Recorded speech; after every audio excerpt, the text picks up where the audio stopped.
Појавата на пандемијата со коронавирусот во државата ги намали активностите на повеќе институции од областа на културата и образованието.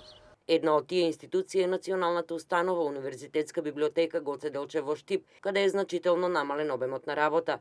Од директорот Зоран Костовски дознаваме дека откако одреден период воопшто не работеа со читатели, веќе има промени и дека работат со скратено работно време, но според точно одредени препораки од надлежното министерство.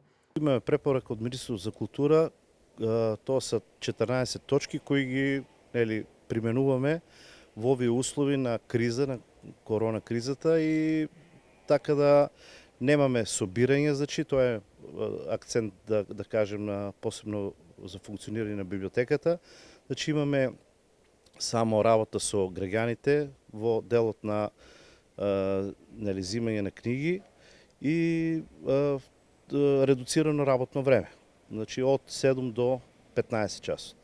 Со оглед на тоа што наскоро започнува академската 2020-2021 година, а Штипската библиотека е всушност универзитетска, дел од препораките на Министерството за култура се однесуваат и за студентите.